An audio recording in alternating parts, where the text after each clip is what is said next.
Estudar teologia sendo pobre é possível, né? É claro que teologia se desenvolve não só com leitura, mas também com a própria vida, com a própria vivência das provações, com a própria convivência com a igreja, com as pessoas da igreja e também com a oração, né? Isso tudo faz parte do que se entende por teologia num sentido mais amplo do termo. Mas existe o lado do conhecimento, o lado da leitura, e aí vem a questão financeira, né? Pessoas que podem comprar tudo que é livro que é indicado, não pensam muito nisso, mas há pessoas que quando vem um livro sendo sugerido, elas já sabem, olha, não sei quando vou poder comprar esse livro. E às vezes sabem que nunca vão poder, dependendo do preço do material. Livro não é uma coisa tão barata assim para muita gente, né? É lógico que isso é muito relativo, mas há pessoas que querem estudar, querem conhecer mais, mas que não podem tirar os seus R$ 50 num mês que seja para comprar um livro, né? É a realidade de muita gente no nosso país.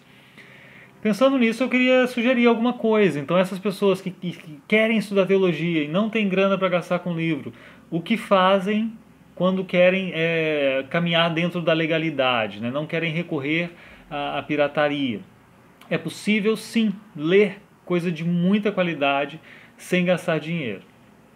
Sugestões, então, né?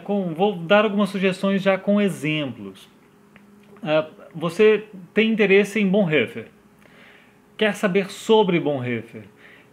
E sabe que tem um sujeito no Brasil, o Carlos Caldas, que é um grande estudioso de Bonhoeffer e publicou um livro, né, Dietrich Bonhoeffer e a Teologia Pública no Brasil, e você queria saber sobre o assunto, saber desse cara que entende, né, sobre Bonhoeffer. Eu achei esse livro por R$ 39,90 na estante virtual, mas tem o frete, né, dificulta um pouco, então para algumas pessoas isso não é tão viável assim.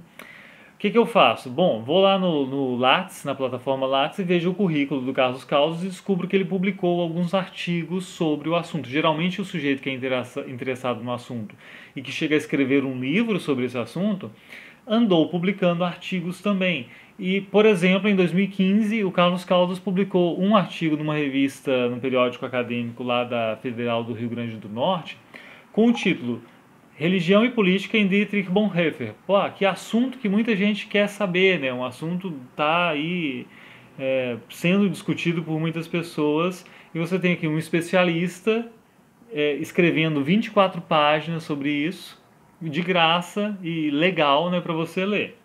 Quer saber sobre o assunto? Procure então periódicos acadêmicos. Isso vale para todo tipo de assunto, né? Você pode procurar teologia bíblica, sistemática, sobre autores do século XX, patrística, o que for, e você encontra periódicos nacionais com gente que estudou sobre isso, falando sobre cada assunto. Essas pessoas geralmente fizeram mestrado e doutorado, muitas delas no Brasil, e aí eu lembro também de que você tem nas bibliotecas digitais de teses e dissertações. Lembrando um parêntese, né, que em português, dissertação é o que se faz no mestrado e tese é o que se faz no doutorado. Eu sei que confunde com outro idioma, mas em português é isso, né? Dissertação é mestrado e tese é doutorado. Fecho parêntese. Por exemplo, você quer saber sobre Melanchthon, né? Você tem interesse em saber da vida do Melanchthon e sabe que a editora Sinodal publicou uma biografia de Melanchthon no Brasil muito bacana, muito boa, mas R$ 58,50 o preço promocional. É barato? Para muita gente mas tem gente que não pode abrir, né, a carteira e tirar R$ 58,50 mais frete para poder ler esse livro. O que você pode fazer?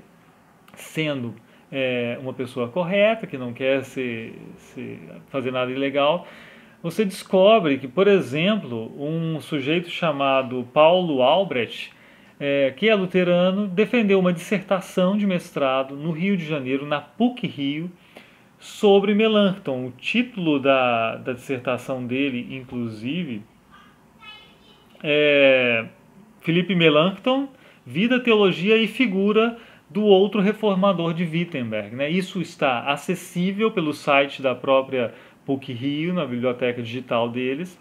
São 116 páginas, do começo ao fim, que ele trata de vários assuntos sobre Melanchthon, e você pode ler isso de graça, legal, no seu computador, né?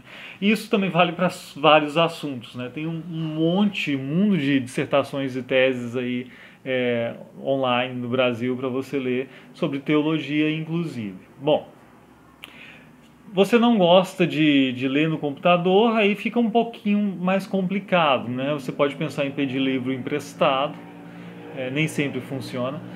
Uma coisa que eu fazia e que talvez você possa tentar é recorrer a bibliotecas, mesmo não sendo aluno de algumas instituições.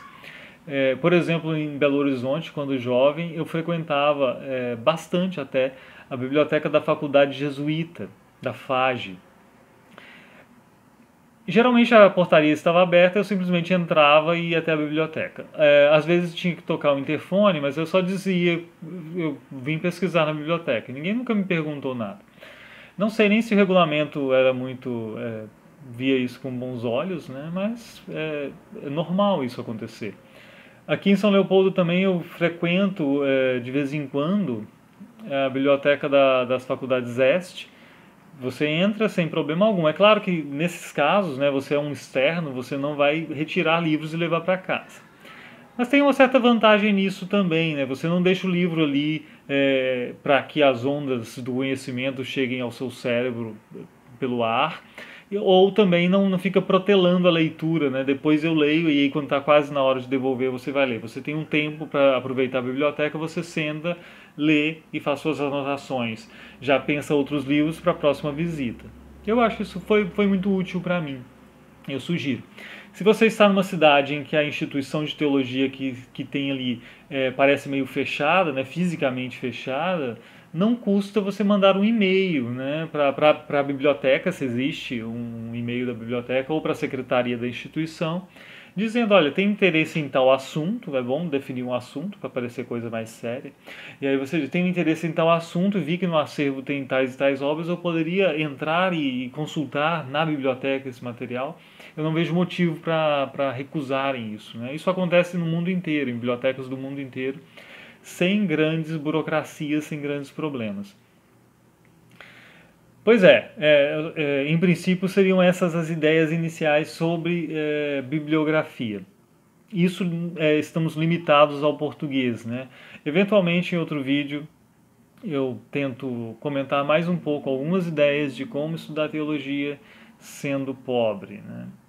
Mas vai por isso, né? Uma coisa que eu penso é que a gente tem o tempo como algo que pobres e ricos têm disponível e que precisa ser bem administrado. Então, nesse caminho de estudar teologia, de estudar qualquer coisa, algo importante a se fazer é não perder tempo com conversa fiada, né? Com conversa fiada. Então, às vezes, por exemplo, senta e lê um artigo do Carlos Caldas sobre Bonhoeffer, é melhor do que ficar vendo uma discussão de gente que não entende muito de Bonhoeffer falando abobrinha às vezes, né? E discussões, por exemplo, no Facebook, eu acho isso, eu acho aquilo, eu acho isso, eu acho aquilo. Cara, senta e lê a obra do especialista. Pronto. E depois, eventualmente, você conversa com quem sabe conversar, né? E com quem tem alguma leitura também para conversar com elementos, e não com achismos e opiniões não tão relevantes. Por enquanto é isso, um grande abraço e conversamos mais. Você tendo outra ideia, né? Escreve aqui nos comentários e a gente, para enriquecer outras pessoas também com as suas ideias sobre isso. E para quem sabe em um vídeo seguinte eu poder comentar também e aproveitar a sua sugestão. Um grande abraço e até a próxima.